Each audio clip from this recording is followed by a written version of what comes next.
जय श्री कृष्णा। जैसा कि आप जानते हैं, कार्तिक शुक्ल पक्ष की अष्टमी को गोपाष्टमी का पर्व मनाया जाता है। तो इस बार 9 नवंबर 2024 शनिवार के दिन यह त्योहार रहेगा। पौराणिक कथा के अनुसार कार्तिक शुक्ल प्रतिपदा के दिन भगवान कृष्ण ने ब्रिजवासियों को इंद्र के प्रकोप से बचाने के लिए गोवर्धन पर्वत को अपनी कनिष्ठा पर उठा लिया था। इसी की याद में गोवर्धन पूजा करते हैं। इसके बाद 7 दिनों तक निरंतर वर्षा करने के पश्चात इंद्रदेव ने अष्टमी के दिन अपनी पराजय स्वीकार की थी। इसी की याद में गोपाष्टमी का पर्व मनाया जाता है। यह त्योहार मथुरा, वृंदावन अथवा ब्रिज के अन्य क्षेत्रों में अधिक प्रसिद्धि के साथ मनाया जाता है।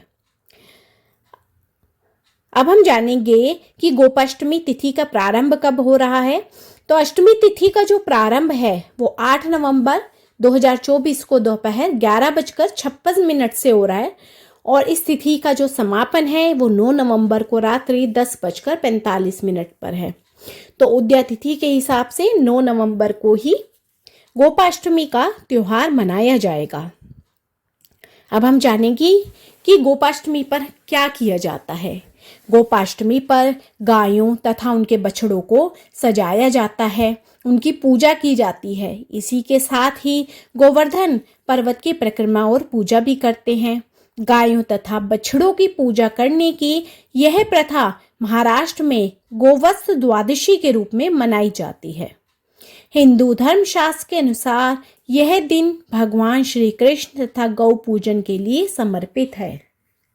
गोपाष्टमी के इस पवित्र पर्व पर गायों और बछड़ों के सजाने तथा गोवर्धन, गायें और बछड़े तथा गोपाल की पूजन का विधान है।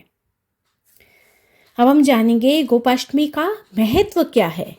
पौराणिक शास्त्रों के अनुसार जो व्यक्ति इस दिन गायों को भोजन खिलाता है, उनकी सेवा करता है तथा सायकाल में गायों का पंचोपचार विधि से पूजन करता है तो उनकी सभी मनोकामनाएं पूर्ण होती हैं। आज के दिन श्यामा गाय को भोजन कराने की बहुत अधिक मान्यता है। हिंदू मान्यताओं में गाय को बेहद महत्वपूर्ण माना गया है। गाय को गौ माता भी कहा जाता है। गाय को माँ का दर्जा दिया गया है। जिस प्रकार एक माँ अपनी संतान को हर सुख देना चाहती है, उसी प्रकार गौ माता भी सेवा करने वाले जातकों को अपने कोमल हृदय में स्थान देती है और उनकी हर मनोकामना पूर्ण करती है। ऐसी मान्यता है कि गोपाष्टमी के दिन गौ सेवा करने वाले व्यक्ति के जीवन में कभी कोई संकट नहीं आता। गाय माता का दूध, घी, दही, छाछ और यहाँ तक कि उनका मूत्र भी स्वास्थ्यवर्धक कहा गया है।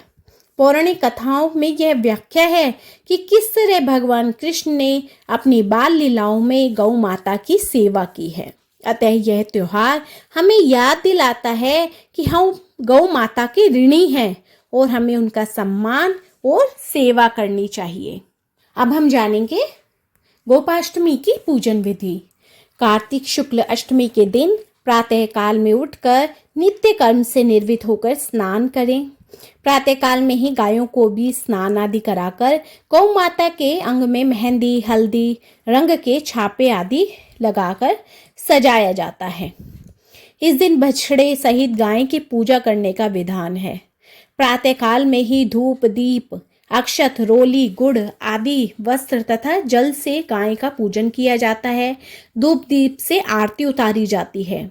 इस दिन कई व्यक्ति ग्वालों को उपहार आदि देकर उनका भी पूजन करते हैं।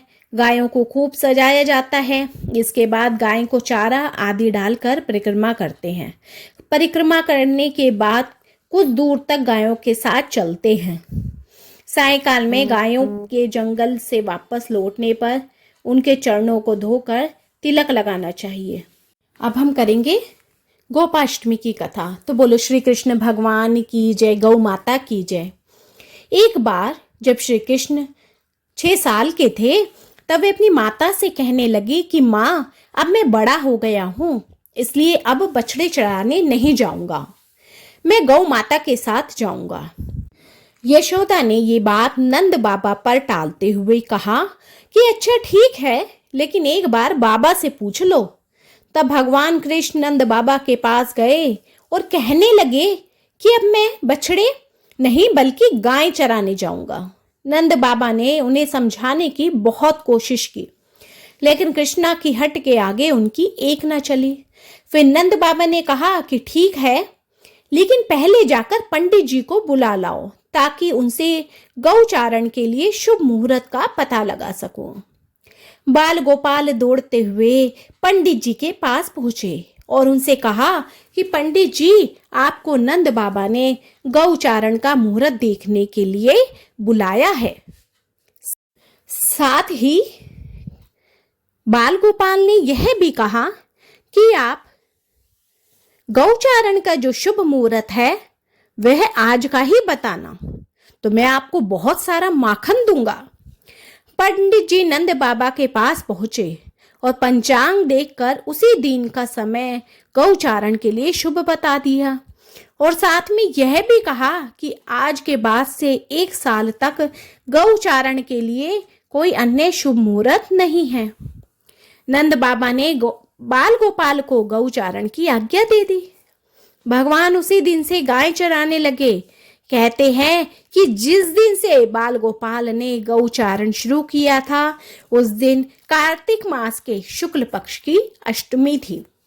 माता यशोदा ने सुंदर वस्त्र पहनाकर पांवों में घुंघरू बांधकर कृष्ण जी को गाय चराने के लिए सुंदर तैयार किया और पांवों में पादुका पहनाई। तो कृष्ण जी ने सुंदर प्रश्न किया कि माँ, गौ ने तो चरण पादुका नहीं पहनी, इसलिए मैं भी पादुका नहीं पहनूंगा।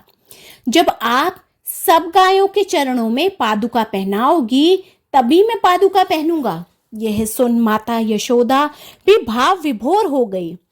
श्री कृष्ण बिना चरण पादुकाओं के ही गाय चराने जाया करते थे।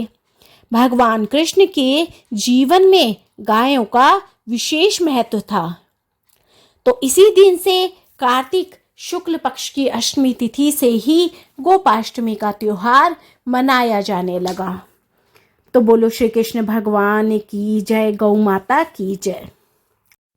एक अन्य कथा के अनुसार कहा जाता है कि कृष्ण जी ने अपनी सबसे छोटी उंगली से गोवर्धन पर्वत को उठा लिया था, जिसके बाद से उस दिन गोवर्धन की पूजा की जाती है।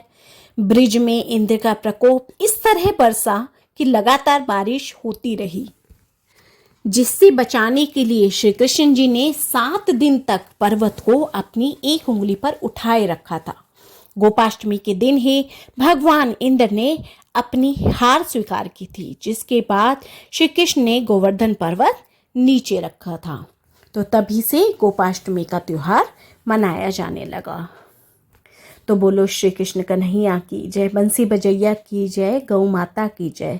तो फ्रेंड्स, आपको मेरी ये वीडियो पसंद आई हो तो मेरी वीडियो को ज़्यादा से ज़्यादा लाइक, शेयर एंड सब्सक्राइब कीजिए। जय श्री कृष्ण। ओम नमो भगवते वासुदेवाय नमः।